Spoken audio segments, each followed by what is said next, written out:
नई सोच, नई कहानी और radio journey with Smriti Irani की 5वीं कड़ी आज प्रस्तुत है, जिसका विषय है विमेन इन लेबर फोर्स। पेश कर रही हैं महिला एवं बाल विकास मंत्री स्मृति ईरानी।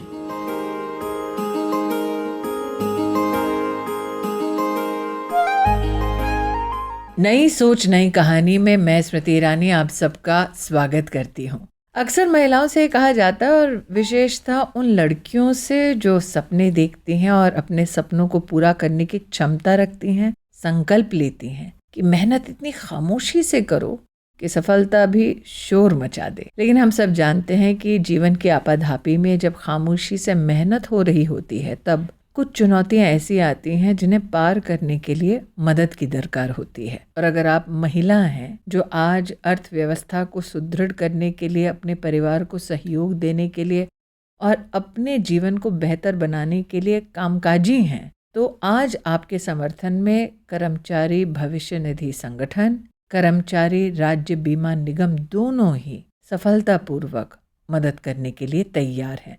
हम सब जानते हैं कि प्रधानमंत्री मोदी जी के नेतृत्व में महिला का जो राष्ट्रीय स्तर पर औसत योगदान है अर्थव्यवस्था में, उसमें 4% की वृद्धि हुई है। विशेषतः जब फीमेल लेबर फोर्स पार्टिसिपेशन का रेट प्रकाशित हुआ तो पूरे देश ने कामकाजी महिला के प्रति अपना गौरव दिखाया, उस गौरव की अनुभूति की। आज स्टूडियो में हमारे साथ हैं विशिष्ट महिलाएं जो कर्मचारियों के भविष्य की दृष्टि से उनके निधि को संग्रह कर उनको संगठन के माध्यम से, ईपीएफओ के माध्यम से समर्थन दिलवाती हैं। आप सबको बतलाना चाहूँगी कि साल 2014 में जब आपने प्रधान सेवक को देश में चुना, तब से लेकर अब तक 28 करोड़ अकाउंट्स देश भर में ईपीएफओ के सौजन्य से संरक्षित हैं।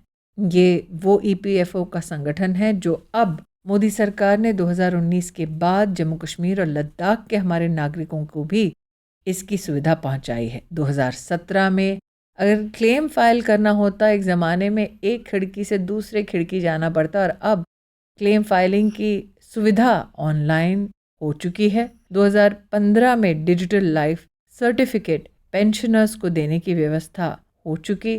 2020 में ऑटो क्लेम सेटलमेंट और अलग अलग व्यवस्थाओं के माध्यम से, लोकेशंस के माध्यम से, विशेषतः कोविड के वक्त ऑटो क्लेम सेटलमेंट की, मल्टी लोकेशन क्लेम सेटलमेंट की सुविधा प्रदान की जा चुकी थी। जो सहायता है ईडीएलआई की, उसको बढ़ाया गया 6 लाख से लेकर 7 लाख तक।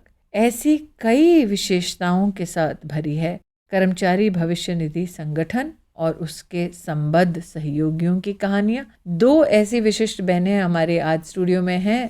मैं निर्मल जी को बहन कहूँ तो गलत नहीं होगा। वो नेशनल फर्टिलाइजर्स लिमिटेड में भारत सरकार के सानिध्य में लगभग 2 दशकों से काम कर रही हैं, और साथ ही आज हमारे साथ हैं वैदेही सिंह जो प्राइवेट सेक्टर में एचआर की भूमिका निभा रही हैं। तो निर्मल जी, पहले आपसे पूछना चाहती हूँ कि जो सरकारी संगठन से जुड़े लोग हैं उनको ईपीएफओ में क्या विशेष सहयोग मिलता है? ईपीएफओ की एक स्कीम है EDLI scheme, employ deposit linked insurance scheme. उसमें अगर कोई एम्प्लॉय पीएफ का मेंबर है, वो ईडीएलआई का मेंबर भी बनेगा। उसमें अगर उसकी with in service period death हो जाती है, इंश्योरेंस का क्लेम उसके नॉमिनी को, उसकी वाइफ को या उसके विडोअर को वो क्लेम मिलेगा 7 लाख के करीब। जब हम कहते हैं ज़्यादा से ज़्यादा अर्थव्यवस्था को ऑर्गेनाइज्ड करो, तो उसका एक अभिन्न अंग है ईपीएफओ, उसमें अकाउंट किसी कर्मचारी का खुलना।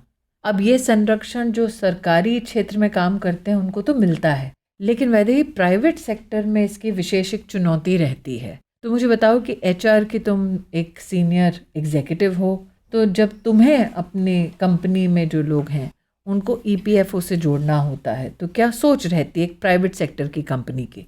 एक प्राइवेट सेक्टर की कंपनी होने के नाते हम चाहते हैं कि वो हमसे जुड़े रहें और हम उन्हें सारे जितने भी गवर्नमेंट बेनिफिट्स दे पा रही है उसका कुछ अंग तो हम भी प्रोवाइड कर सकें। इसके अंडर हम ईपीएफओ की हेल्प लेते हैं और उसके अंदर 3 बेनिफिट्स हम उनको देने की कोशिश करते हैं। पहला होता है प्रोविडेंट फंड, जिससे उनकी सैलरी का कुछ हिस्सा उनके रिटायरमेंट के बाद के लिए रखा जाता है। दूसरा पॉलिसी है पेंशन स्कीम, जिसके तहत अगर वो कुछ निर्धारित समय के लिए एक कंपनी में काम करते हैं तो उनकी पेंशन बनती है। और तीसरी है ईडीएलआई, जिसमें उनके देहांत के बाद उनको 2.5 लाख से लगभग 7 लाख तक उनको पैसे दिए जाते हैं। बात की जाए अगर चले जाने के बाद उनकी विडोज़ को या फिर विडोवर को एक अमाउंट डिफाइंड होता है जिसके तहत हम उन्हें पेंशन देते हैं आजीवन के लिए, जब तक उनकी विडो और विडोवर रहती हैं। उनके बच्चों को हम उसका 25% देते हैं जब तक वो 25 साल की एज क्रॉस नहीं कर देते हैं, 2 बच्चों। वैसे लोगों का ये मानना है कि वो सरकारी नौकरी इसलिए चाहते हैं ताकि उन्हें इस प्रकार का ईपीएफओ का संरक्षण मिले या फिर ईएसआईसी का संरक्षण मिले। न सिर्फ बीमा की दृष्टि से बल्कि सरकार की ओर से अस्पताल की भी व्यवस्था रहती है। मुझे बताओ कि जब प्राइवेट सेक्टर का कोई व्यक्ति जुड़ता है इस पूरी व्यवस्था से, तो क्या मान लीजिए कल को आपके यहाँ नौकरी छोड़कर किसी नई कंपनी में नौकरी करे, तो क्या उनके ईपीएफओ का बेनिफिट उनके संग नई कंपनी तक भी जाता है या एक व्यक्ति को नया अकाउंट फिर से खोलना पड़ता है? क्योंकि एक ज़माने में निर्मल जी को याद होगा ये माथापच्ची प्राइवेट सेक्टर के लोगों को करनी पड़ती थी।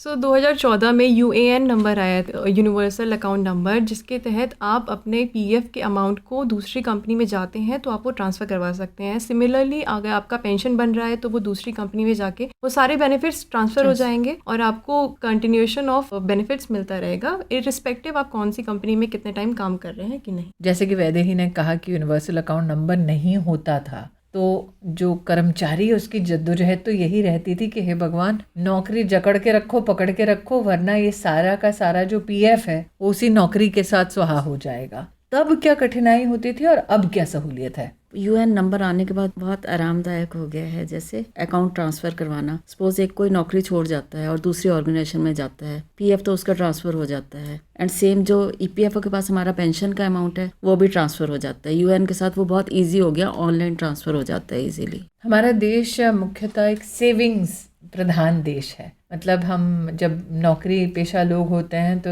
ये नहीं है कि तनख्वाही तो पूरी की पूरी उड़ा दी। बचपन से सबको सिखाया जाता है कि थोड़ा अंश एक जो है बचा कर रखो, और कहीं ना कहीं ये महिला के दृष्टिकोण से तो एक विशेष स्वभाव सा बन जाता है। तो ईपीएफओ में अगर हम देखें कि महिलाओं की संख्या धीरे धीरे बढ़ रही है सेविंग्स की दृष्टि से, लेकिन आज हमारे साथ स्टूडियो में कर्मचारी राज्य बीमा निगम के अंतर्गत चलाए जाने वाले अस्पतालों की भी लाभार्थी यहाँ पर उपस्थित हैं। कौशल्य जी, आप हाउसकीपिंग स्टाफ में से हैं, एक प्राइवेट कंपनी से। वैसे मैं बता दूं, मेरी माँ भी एक ज़माने में एक होटल में हाउसकीपर हुआ करती थी। मैंने सुना है 2021 में आपके पतिदेव को हार्ट अटैक हुआ और फिर आपको ऐसी सरकारी व्यवस्था से मदद मिली। हाँ जी, मैं वहीं से मैं व्यवस्था मिली, बहुत अच्छा इलाज हुआ, बहुत बढ़िया।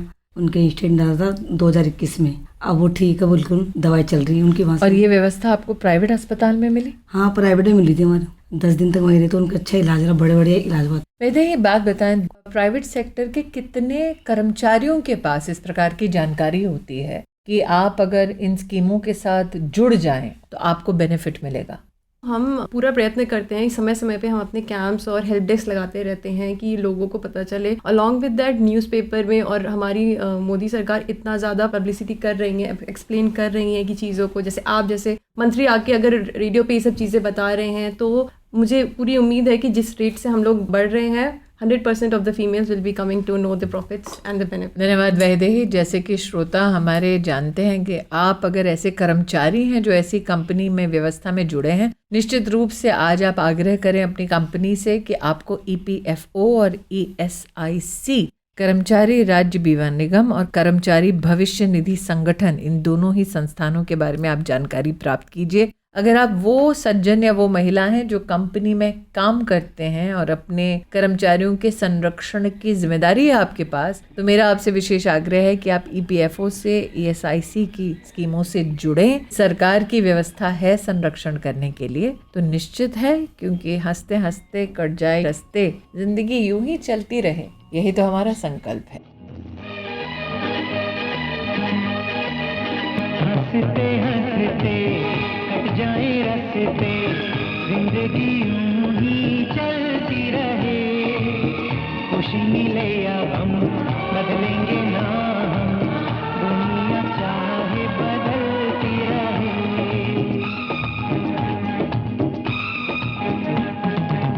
हंसते हंसते कट जाए रास्ते, जिंदगी यूं ही चलती रहे, खुशी मिले या गम बदलेंगे ना हम, दुनिया चाहे बदलती रहे।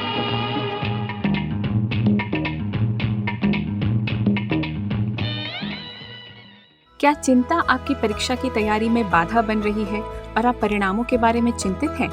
टेलीमानस के 14416 पर संपर्क करें। स्टूडियो में आपका एक बार फिर स्वागत है और इस बार तो स्वागत मैं विशेष रूप से करना चाहूंगी नेशनल करियर सर्विस का। जी हाँ, शायद ही हमारे श्रोताओं ने इस NCS के पोर्टल के बारे में सुना होगा। अगर नहीं सुना तो जल्द ही इस पोर्टल को जरूर देखें, क्योंकि 2015 में प्रधानमंत्री मोदी जी द्वारा राष्ट्र को समर्पित ये पोर्टल हिंदुस्तान का सबसे बड़ा एम्प्लॉयमेंट प्लेटफॉर्म है। आप शायद जानते होंगे कि 1000 से ज्यादा employment exchanges, model career centres का नेटवर्क है। 1100 से ज्यादा काउंसलर्स हैं जो हमारे नौजवानों को बताते हैं कि किस प्रकार का करियर होना चाहिए। और करियर ऑप्शंस है 3600 से भी ज्यादा, 50 से भी ज्यादा इंडस्ट्रीज हैं। 1,80,00,000 से ज्यादा वैकेंसीज मोबिलाइज हो चुकी हैं इस पोर्टल पर। जब से इसका लॉन्च हुआ 2015 में 12 लाख से ज्यादा वैकेंसीज अवेलेबल है, मतलब वर्तमान में अवेलेबल है। अगर आप चेक करना चाहें तो जाकर चेक करें। 18 लाख ऐसे लोग, ऐसी संस्थाएं इस पोर्टल पर उपलब्ध हैं जो रजिस्टर्ड हैं, जो तलाश रहे हैं किसी कर्मचारी की, किसी सहयोगी की, किसी ऐसे व्यक्ति की जिसको स्वयं नौकरी की तलाश हो।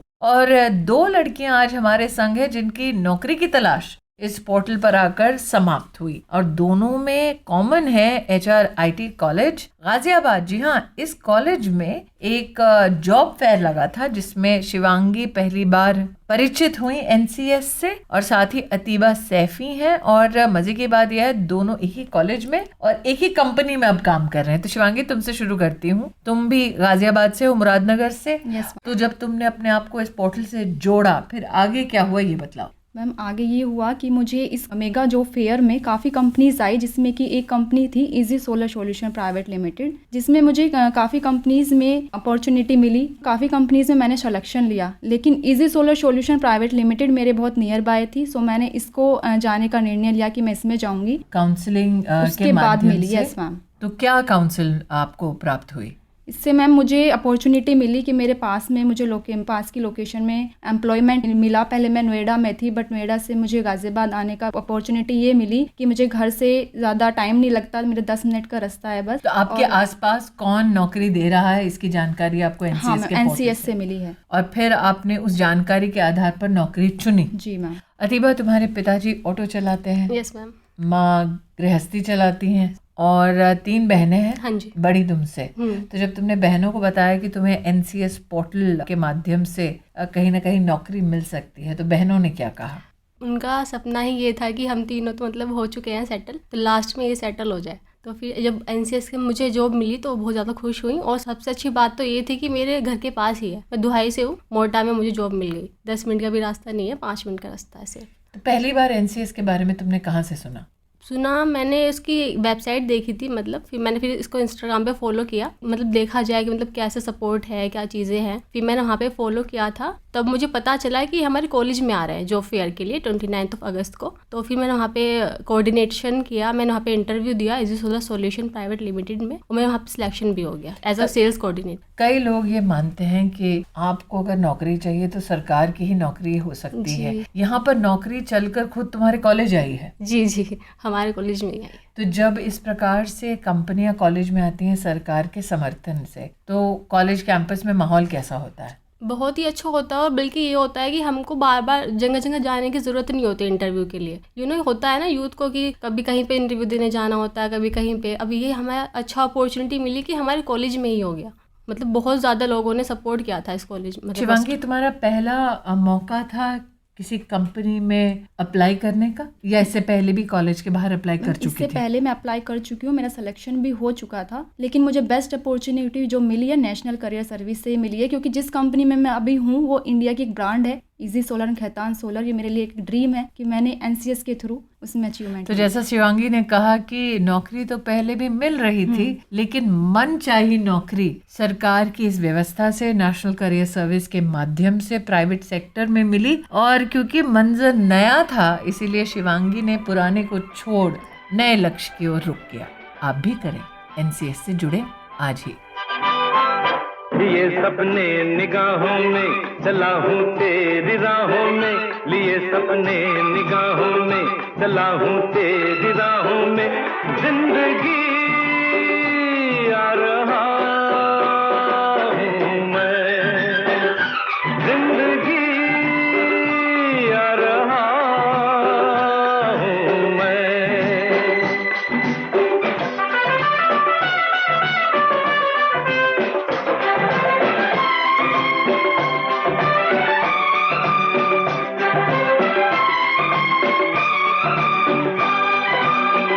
कई यादों के चेहरे हैं, कई किस्से पुराने हैं, तेरी सौदास्ताने हैं, तेरे कितने फसाने हैं। कई यादों के चेहरे हैं, कई किस्से पुराने हैं, तेरी सौदास्ताने हैं, तेरे कितने फसाने हैं। क्या आपको नींद में परेशानी होती है या आप बीच रात बार बार जगते हैं? टेलीमानस के 14416 पर कॉल करें और हमारे प्रशिक्षित परामर्शदाता आपकी सहायता करेंगे।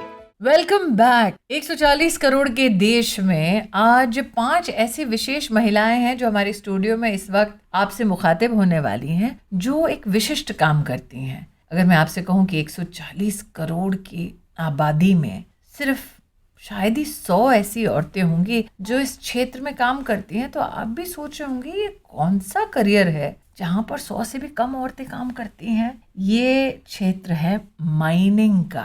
जी हाँ, आपने फिल्में कई देखी होंगी काला पत्थर टाइप, जहाँ पर अमिताभ बच्चन कोयले की खान से निकल रहा है, लेकिन क्या कभी कोई हीरोइन देखी है जो माइन से निकलती हो? एक ऐसी ही जाबाज महिला आज हमारे मध्य में है, आकांक्षा कुमारी, जो हिंदुस्तान में पहली महिला है जो रेस्क्यू ट्रेंड है, हिंदुस्तान में पहली महिला है जो कोल इंडिया लिमिटेड में अंडरग्राउंड माइन में काम कर सकती हैं। ये first class manager certificate examination में of coal unrestricted of metal, मतलब आकांक्षा बोलने में ही इतना मुझे दिक्कत हो रही है, तुम्हें करने में कितनी दिक्कत हो रही होगी? मैम ये तो चाह है ना, मतलब चाह है तो कर लिए। लोग कहते हैं लड़कियां आसमान छूना चाहती हैं, तुम तो अंडरग्राउंड माइन में जा रही हो। हम यही मोटिवेशन था, लड़कियां आसमान जा रही है तो धरती के नीचे क्यों नहीं जा सकती है। और जब तुमने ये निर्णय लिया तो परिवार में या फिर तुम्हारे जिस इलाके से तुम हो वहाँ पे लोगों का रिएक्शन क्या था? मैम रिएक्शन ऐसा था, मेरे पेरेंट्स तो सपोर्ट कर रहे थे, उन्हें थोड़ा डाउट था। तो जब मैं काउंसलिंग में गई तो जो उनके कलीग थे, पापा के कोई कलीग थे जो WCL में वर्किंग थे, उनसे कांटेक्ट किया उन्होंने। तो ऐसा था ना कि ये मेल डोमिनेटेड है, मत भेजो, हो सकता है कुछ प्रॉब्लम होगा, कोप अप नहीं कर पाएंगी, कुछ भी प्रॉब्लम हो सकता है, तो मतलब ये सही डिसीजन नहीं होगा। पर पापा भी थोड़ा दुविधा में फंस गए, क्या करे क्या नहीं करे। वो बोले कि अब ये तो मान नहीं रही है तो एक काम करते हैं, करने देते हैं, देखा जाएगा बात की बाद में। तुम हजारीबाग झारखंड से हो और झारखंड का वो क्षेत्र अछूता नहीं है माइनिंग के लिए, लेकिन एक लड़की का अंडरग्राउंड माइन में काम करना, तो पापा की बात तो ठीक, लेकिन जब तुम अंडरग्राउंड माइन में काम करने के लिए दूसरे पुरुषों के साथ जा रही थी तो तुम्हारे आसपास के सहयोगियों का क्या रिएक्शन था? मैं पहला कैरियर स्टार्ट की हिंदुस्तान जिंक से 2018 में, तो मेन इंस्पिरेशन मुझे वहीं से मिला, मतलब मैं कर सकती हूँ, और सब लोग बहुत सपोर्टिव थे। आप धरती के 60 फुट नीचे जब जाते हैं आकांक्षा, तो कुछ लोगों को ये गलत फहमी होती है कि फिजिकली बहुत ही इंटेंसिव वो एक काम होता है। तो फिजिकलिटी की दृष्टि से, मतलब शारीरिक बल की दृष्टि से, जब महिलाओं को देखा जाता है अंडरग्राउंड माइनिंग में, तब आपके पास क्या ऐसे कोई प्रश्न उठते हैं कि कितना मशीन बेस्ड आपका काम है, कितना फिजिकल आपका काम है? मैं जिस माइन से अभी हूँ वो 100 मीटर नीचे है। बाप रे। और हिंदुस्तान जिंक की जो माइंस थी जिसमें मैं पहले कर चुकी है वो 500 मीटर तक नीचे है, डेप्थ है। इसका मतलब महिलाएं चंद्रयान के माध्यम से चांद पे पहुंच रही हैं, सूरज को टेलीस्कोप से दिखवा रही हैं और 500 मीटर नीचे भी धरती के जा रही हैं। Yes ma'am. और उस वक्त आकांक्षा, क्या ये अपेक्षा होती है कि फिजिकली इंटेंसिव रहेगा ये पूरा माहौल? थोड़ा तो होता है, मतलब थोड़ा फिजिकली होता है। ऐसा मैं लोगों को बता दूं, क्योंकि आप देख नहीं पा रहे हैं, आकांक्षा कोई हट्टी कट्टी महिला नहीं है, बिल्कुल ही पिटीट जिसको अंग्रेजी का शब्द है। ऐसा लगता है कि अगर मैं फूंक मारूं तो अभी उड़ जाए। लेकिन जब आपकी एक लेबर इंटेंसिव दृष्टि से देखा जाता है माइनिंग को, तो जिन लोगों के मन में ये भ्रम है उसको कैसे दूर करना चाहेंगे? मैम एक्चुअली अभी जो अमेंडमेंट हुआ है जो प्रोविजनल लॉ में, उसमें ऐसा है कि फीमेल का रिक्रूटमेंट अंडरग्राउंड में सुपरवाइजरी, टेक्निकल, मैनेजरियल स्किल उसी के लिए अलाउ है। तो as such labour intensive work हमें नहीं करना होता है, हम लोग सिर्फ उसी के लिए होते हैं। और इवन ये भी उसमें मेंशन है कि हमें कंटिन्यूअस प्रेजेंस वहाँ नहीं चाहिए, उसके लिए अलाउ है ही नहीं। तो हमारा बस पर्पस होता है एज ए इंस्पेक्शन, वहाँ जाते हैं, जो हमें सीखना है या फिर जो हमें इंस्ट्रक्शन देना है वो इंस्पेक्शन करके इंस्ट्रक्शन दे के फिर हमें वापस आ जाना होता है। जो आकांक्षा कह रही हैं, कानून में परिवर्तन की साल 2019 में महिलाओं को इक्वल अपॉर्चुनिटी देने के लिए, समान एक मौका देने के लिए माइंस एक्ट में भारत सरकार ने बदलाव किया। महिलाएं अब पहली बार नाइट शिफ्ट में माइंस में काम कर सकती है। अंडरग्राउंड माइनिंग में महिलाओं का योगदान रह सकता है। तो जैसे कि आकांक्षा ने कहा कि इतना भी फिजिकली इंटेंस नहीं, लेकिन 500 मीटर के नीचे जाकर LMV चलाना अंडरग्राउंड माइंस में, ये करती हैं स्वीटी अंचालिया। अब नाम इतना स्वीट है और लोग सोचते हैं कि स्वीटी कैसे LMV चला रही है अंडरग्राउंड माइंस में। स्वीटी, इसके बारे में बताओ। तुम असम में पली बड़ी हो? मैम मैं असम में पली बड़ी हूँ। मैं 500 मीटर नहीं, मैं 1 किलोमीटर नीचे तक जाती हूँ। मेरी जो माइंस है वो 1 किलोमीटर नीचे है। और LMV चलाना वहाँ मेरे लिए मेरे को सेल्फ इंडिपेंडेंट बनाता है कि मेरे को किसी के भरोसे नहीं रहना है। पहले तो ये बताओ LMV होता क्या है? LMV होता है लाइट मूविंग व्हीकल्स, जैसे अपनी गाड़ियाँ मतलब चलती हैं। धरती के 1 किलोमीटर नीचे जाके तुम गाड़ी चलाती हो? हाँ मैम। हे भगवान, यहाँ पर तो ट्रैफिक में सीधा सड़क पे गाड़ी चलाना इतना मुश्किल हो रहा है। लेकिन अगर आपको इक्वली इंडिपेंडेंट होना है, किसी के सर कंधों मिला के चलना है, क्योंकि ये एक पुरुष प्रधान उद्योग है, तो यहाँ अगर आपको कंधों से कंधों मिलाना है तो आपको सब कुछ सीखना पड़ेगा। ये टेली रिमोट ड्रिलिंग क्या होता है स्वीटी, जो तुम करती हो? टेली रिमोट ड्रिलिंग मतलब एक तो होते है कि हम नीचे जाके ड्रिलिंग कर रहे हैं 1 किलोमीटर नीचे जाके, लेकिन हमने ऐसी सुविधा बना दी कि हमको नीचे जाना ही नहीं पड़े, कि 1 किलोमीटर ऊपर बैठ के सरफेस से ड्रिलिंग चलाएंगे। उसके लिए हमको नीचे किसी को रहने की मशीन में ज़रूरत नहीं है, आराम से ऊपर बैठ के मशीन चला रहे हैं। जैसे कि मैंने कहा कि सड़क पे गाड़ी चलाना बहुत महिला क्या पुरुषों के लिए भी चुनौती का विषय है। तुम 1 किलोमीटर नीचे जाके अपना एक व्हीकल चला रही हो। साथ में हमारे यहाँ पर है वर्षा जी और उनके साथ है अन्वेषा जी और एक ऐसी महिला है अंजलि, जो वर्तमान में ट्रेनी है। लेकिन इससे पहले कि मैं अंजलि तक पहुंचूं, मैं अन्वेषा जानना चाहती हूँ कि माइनिंग की जब लोग चर्चा करते हैं, उनको लगता है कोयला खदान से निकाला जा रहा है। अब इसमें स्वीटी ने बता दिया कि गाड़ी चलाई जा रही है 1 किलोमीटर नीचे पृथ्वी के, और तुम जो एक अनोखा काम करते हो वो है डिजिटल का। अब लोग जब डिजिटल की बात करते हैं उनको लगता है UPI हो गया। माइन और डिजिटल इंडिया का क्या लेना देना एक दूसरे से? मैम, डिजिटल का मतलब ये हुआ कि हम कोई भी गाड़ी, कोई भी इंसान नीचे जाए उसको हम ट्रैक कर सके। हमारे सारे हिंदुस्तान जिंक के माइंस में जहाँ भी काम होता है वहाँ पे पूरा नेटवर्क रहता है, वायरलेस नेटवर्क, वाईफाई का। वॉकी टॉकी में आप बात कर सकते हैं। जो क्रिटिकल जगह होते हैं वहाँ पे कैमरे लगाते हैं। तो यूँ है कि मैं अपने ऑफिस में मैं चैनल टर्न कर लूँगी कि नीचे जो चैनल चल रहा है वही चैनल लगा लूँगी, वॉकी टॉकी से बात करूँगी। मेरे पीछे एक कंसोल रहेगा जिसमें कैमरा में मुझे दिख रहा है कि क्या काम हो रहा है। मैं अपने ऑफिस से बोल सकती हूँ ये सही नहीं हो रहा है, थोड़ा सा बाजू, इस तरह से। इसका मतलब माइन तुम कंट्रोल कर सकते हो लेकिन बिना खदान में घुसे। बेशक। तो अगर आपको माइनिंग में डिजिटाइजेशन का काम करना है तो आपको कौन सी विधा में निपुण होना चाहिए, क्या पढ़ना चाहिए? जो लोग माइनिंग में डिजिटलाइजेशन करना चाहते हैं उनको नेटवर्किंग पढ़नी है और इंफॉर्मेशन सिक्योरिटी ये पढ़नी है। मतलब ऐसा है कि हम लोग बहुत सारी मशीनें, कुछ का डेटा जो है रियल टाइम डेटा हम ऊपर सिस्टम में देखते हैं। अब हमें ये ध्यान रखना है कि वो डेटा सही से आए कि नहीं। माइनिंग में क्या डेटा होता है हमेशा? माइनिंग में जैसे हमारी मशीनें चल रही हैं जो नीचे, वाईफाई के थ्रू हमारे पास कनेक्शन आ जाता है। जो भी मशीन उस वाईफाई में डिटेक्ट होती है वायरलेसली, उसकी डेटा हम ऊपर एक डैशबोर्ड में देख लेते हैं। अब यूँ है कि कोई गाड़ी की सोचिए टेम्परेचर बढ़ रही है, तेल बहुत तेज़ी से उसकी मात्रा घट रही है, आप कंट्रोल रूम में देख सकते हैं। जहाँ कहीं भी आप बैठे हो, आप नेटवर्क में बैठे हो, मैं अपने घर में बैठे उस नेटवर्क में अगर कनेक्ट कर लूँ। जो लोग वाईफाई का इस्तेमाल करते हैं सिर्फ सोशल मीडिया के लिए या फिल्में देखने के लिए, गाने सुनने के लिए, सुन लीजिए कि वाईफाई का इस्तेमाल अन्वेषा जैसी हमारी बेटियां भी करती हैं कि माइन में, खदान में अगर तापमान बढ़ रहा है तो लोगों को सचेत किया जाए ताकि उनको बाहर निकाला जाए। कहीं पे अगर ईंधन ज्यादा खपत हो रही है तो क्यों इस प्रकार का एक्सेस फ्यूल जा रहा है, इसकी वो कहीं ना कहीं विश्लेषण करके अपनी कंपनी की मदद कर सके। लेकिन वर्षा जी, आप फर्स्ट इंजीनियर रही अपनी गाँव से और आप राजस्थान से हैं। आपने जब शुरुआत की, और एक तो माइनिंग अपने आप में एक बहुत ही दुर्गम क्षेत्र है जहाँ पे महिलाएं काम करती हैं, उसमें आपने, और जैसे स्वीटी नीचे गाड़ी चला रही है, आप हैवी अर्थ मूविंग मशीनरी का काम करती हैं। तो जब आपने ये वाला निर्णय लिया लाइफ में, और आपकी तो वो मशीनरी है जो माइन में हम फिल्मों में देखते हैं ब्लास्ट हो गया, तो वो सब आप हैंडल करती हैं। तो जब आपने ये निर्णय लिया, लोगों का रिएक्शन क्या था? मेरा गांव बेसिकली एक कृषि प्रधान गांव है, जहाँ पे 90% लोग किसान रहते हैं और 10% लोग जो फिर डेविएट हो गए वो टीचिंग में चले गए। मेरी जनरेशन में शायद मैं पहली ही हूँ जो अदर देन टीचिंग में मैंने फुट फॉरवर्ड रखा। और आई हैव टू से मेरे parents they are both working. My father is an ex air force man and now he is a teacher. My mother is also teacher. उन्होंने कभी देखा आपको operate करते हुए मशीन जब ब्लास्ट हो रहा है? मैम मेरा जैसे मैंने बताया मेंटेनेंस का रहता है, तो क्योंकि हमारी माइंस हाईली मैकेनाइज्ड माइंस है, उसमें स्टेप बाय स्टेप जितना भी काम होता है सब मशीन के द्वारा होता है। एक्सप्लोरेशन से लेके लास्ट में जो मेरा ब्लास्ट होके प्रोडक्ट आ गया उसको सरफेस पे लाने तक सब मशीनरी के थ्रू होता है। क्योंकि मशीन जो है वो सरफेस पे मेंटेनेंस होती है, पर जो रनिंग ब्रेकडाउन है वो अंडरग्राउंड में भी आते। We are all trained LMV drivers. तो जैसे ही हम लोग को इंटीमेशन आती है through the network that Anvesha has set up for us, तो हम लोग take our LMVs because we are authorised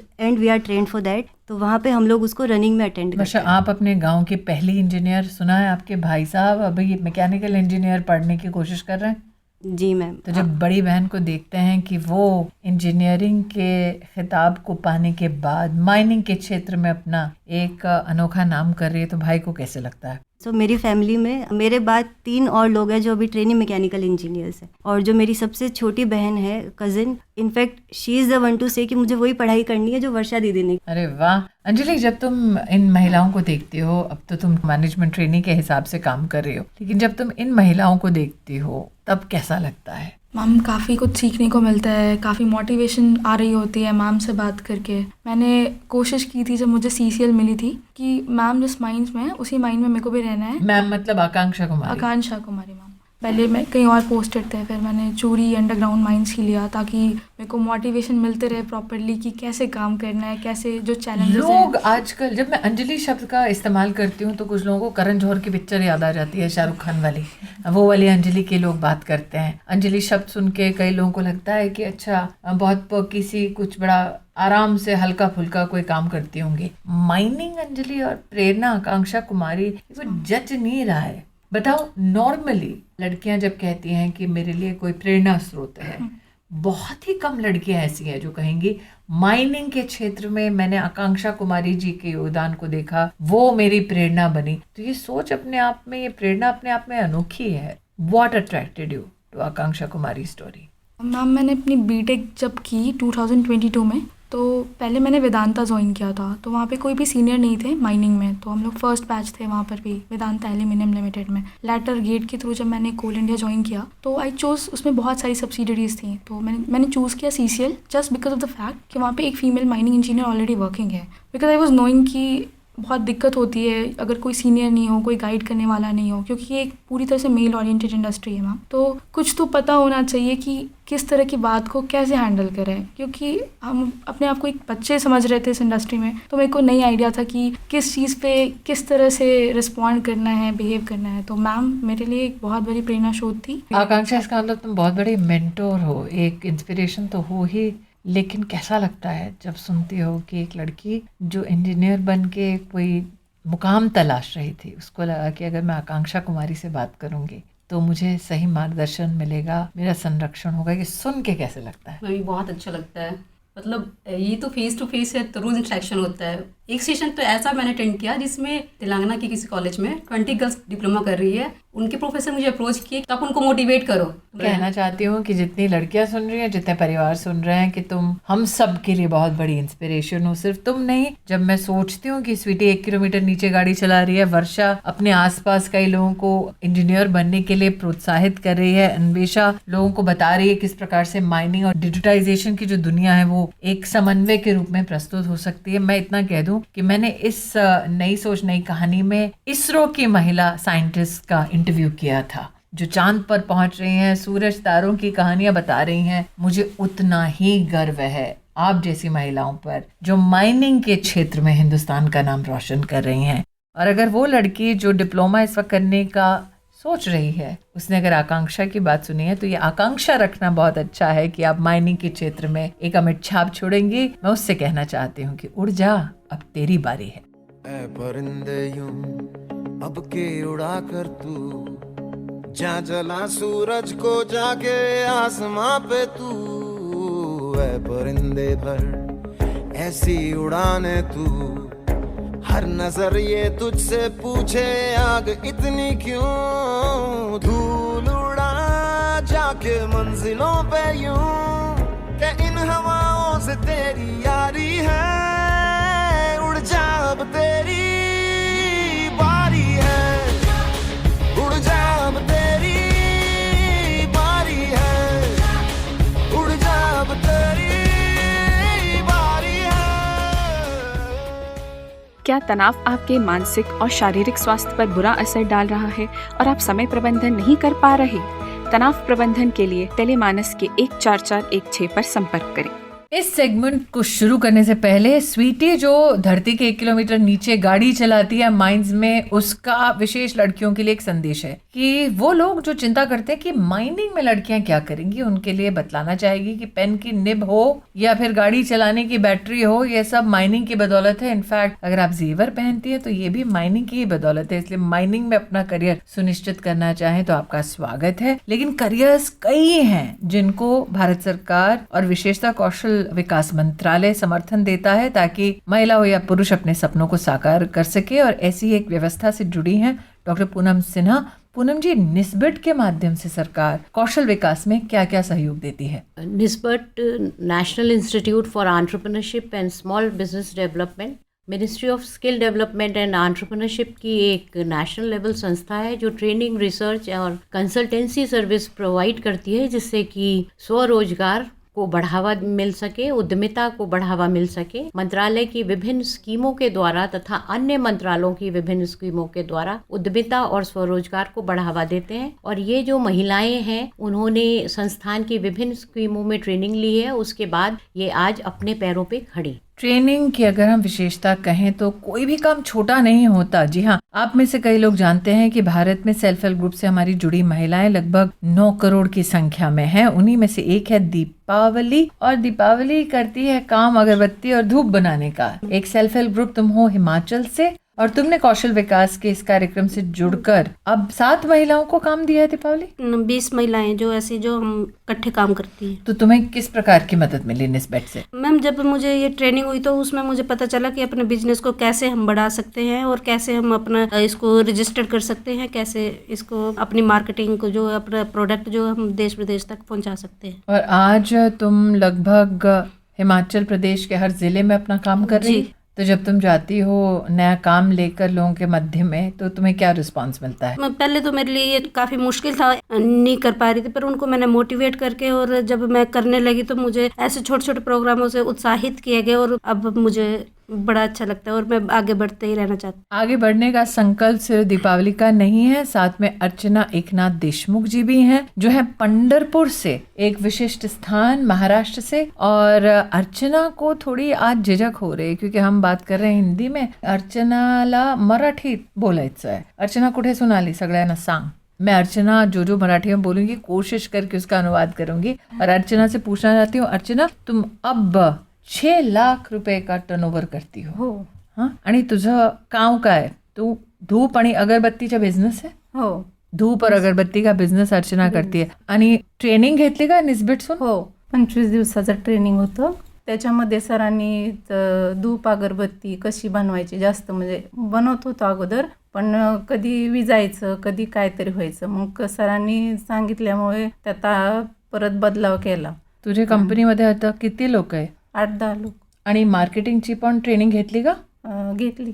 आणि कुठे कुठे आता काम झालंय तुझं? काम पुणे, मुंबई। तो अर्चना ने कहा है पुणे, मुंबई जैसे शहरों में उसका काम है। 8 से 10 लोगों को उसने अब रोजगार दिया है और निस्बत के माध्यम से न सिर्फ अगरबत्ती और धूप का व्यापार कैसे करे बल्कि उसकी मार्केटिंग भी कैसे करे, ये अर्चना एकनाथ देशमुख ने निस्बत और भारत सरकार के सौजन्य से सीखा। मतलब एक तरफ दीपावली धूप और अगरबत्ती का काम कर रही है हिमाचल के अब हर जिले में। अर्चना पंढरपुर से अब पुणे और मुंबई में किसी न किसी मार्केट में आपको जरूर दिखाई देंगी। लेकिन कविता जी, आप हैं उत्तराखंड से, आपने वर्मी कंपोस्ट का काम शुरू किया।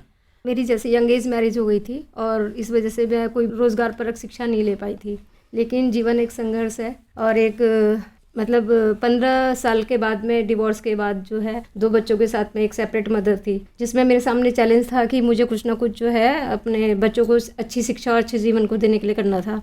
और कोविड के दरमियान मेरे को एक बात और समझ में आ गई थी कि आने वाले टाइम में जो है एग्रीकल्चर बेस्ड जो बिज़नेस होंगे वो हमेशा चलेंगे, क्योंकि कोविड में जो है ये बिज़नेस रन करता रहा। तो प्रधानमंत्री जी की मैंने वर्मी कंपोस्टिंग के मन की बात में जो है वर्मी कंपोस्ट के बारे में सुना था, तो मैंने इसके बारे में सर्च किया। फिर बहुत कम जगह पे मैंने वर्मी कंपोस्ट स्टार्ट कर दिया था कोविड के टाइम पे।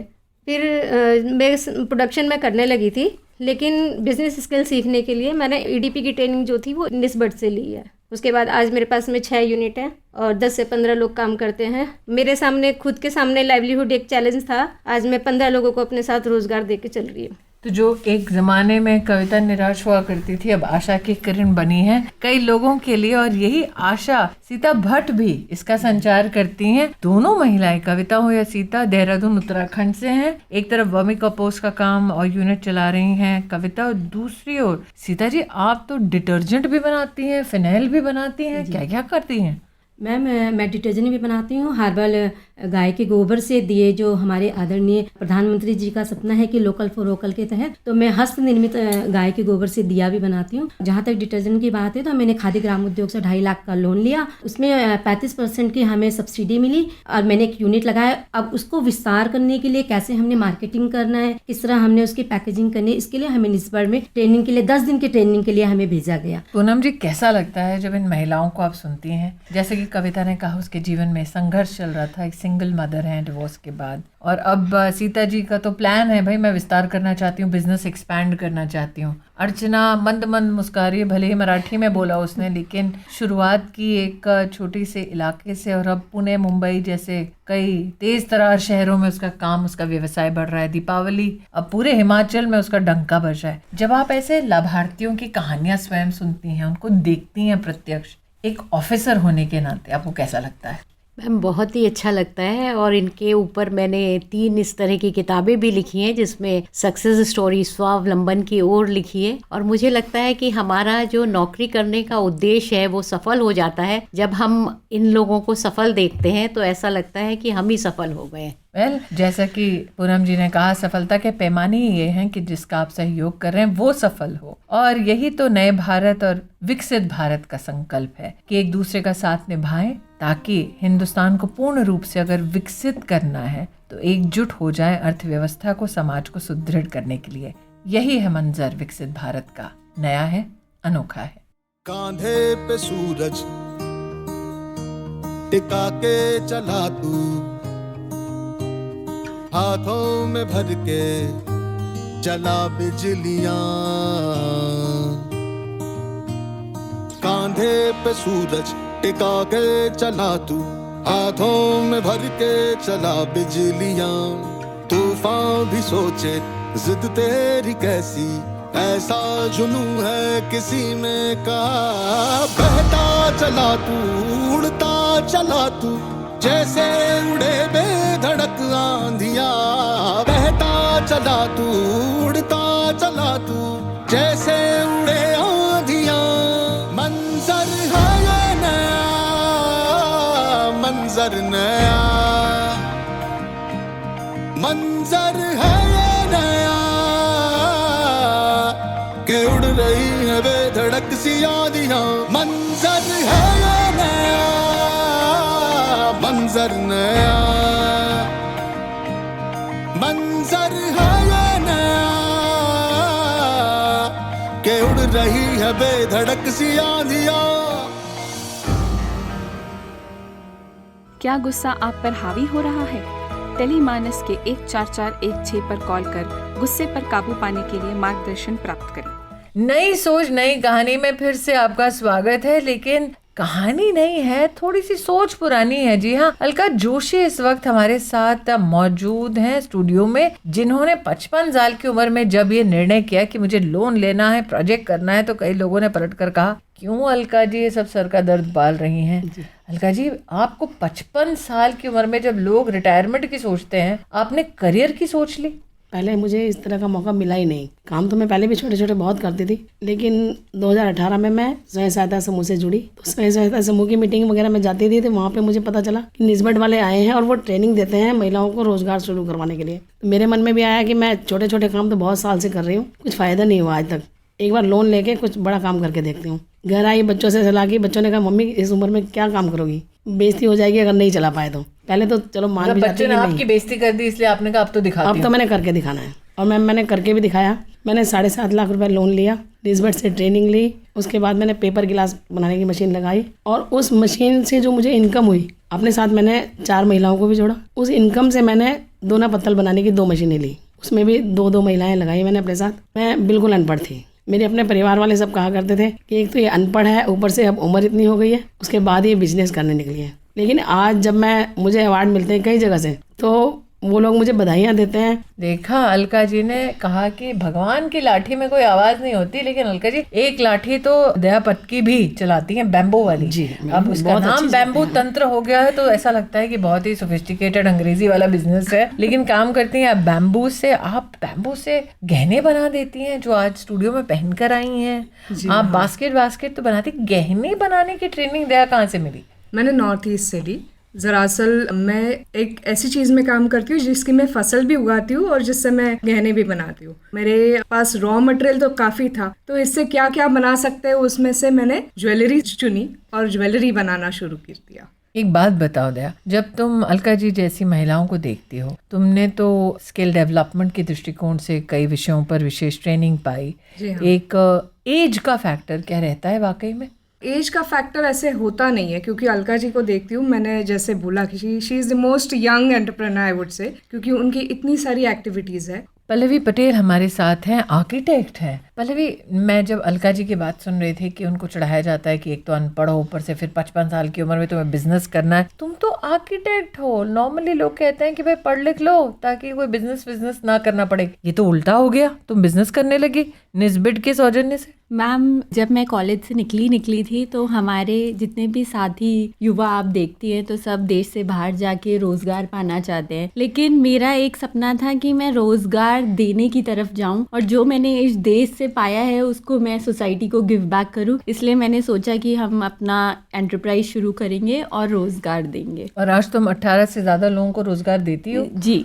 और जब तुम्हारी आर्किटेक्चर के वक्त पढ़ाई करने के साथ ही सहयोगी अब तुमसे बात करते हैं जो नौकरियां कर रहे हैं कहीं पे, वो क्या कहते हैं तुम्हें? वो मैम बहुत इंस्पायर्ड है इस चीज़ को लेके, और मेरे साथ ही कई आर्किटेक्ट्स अब अपना इनिशिएटिव शुरू कर रहे हैं और मेरी तरह रोज़गार देने का काम कर रहे हैं। मैं श्रोताओं से कहना चाहती हूँ कि प्रधानमंत्री जी ने न सिर्फ जनधन योजना की शुरुआत की, जिसके अंतर्गत देश में 50 करोड़ से ज्यादा हिंदुस्तानियों के जीवन में पहली बार बैंक का खाता खुला। 24 करोड़ उसमें से महिलाएं थी जिनका जीवन में पहली बार बैंक का खाता खुला, और बैंक चल के उनके घर तक दस्तक देता रहा कि आप अब अर्थव्यवस्था से एक शक्तिशाली रूप में जुड़िए। फिर प्रधानमंत्री जी ने राष्ट्र को समर्पित किया मुद्रा योजना से आज 30 करोड़ से ज्यादा लोन्स जो देश भर में व्यवसाय के लिए, स्वावलंबन के लिए दिए गए, उसमें से 70% लाभार्थी महिलाएं निकली। फिर प्रधानमंत्री जी ने घोषणा की स्टैंड अप इंडिया की, मतलब महिलाएं, पुरुष और जो लोग जनजातीय क्षेत्र से हैं, जो लोग सामाजिक समुदायों से हैं जहां पर चुनौतियों का उन्होंने सामना किया,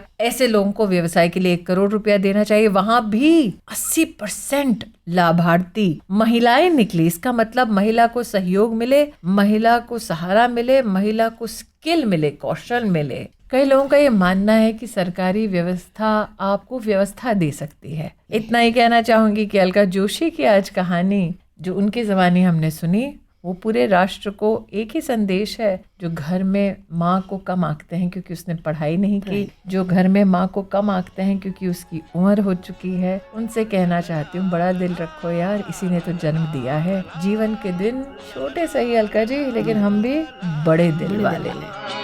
जीवन के दिन छोटे सही, हम भी बड़े दिल वाले।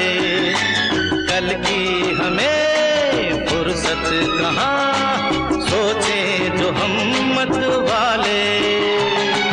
जीवन के दिन छोटे सही, हम भी बड़े दिल वाले। कल की हमें फुर्सत कहाँ, सोचे जो हम मत वाले।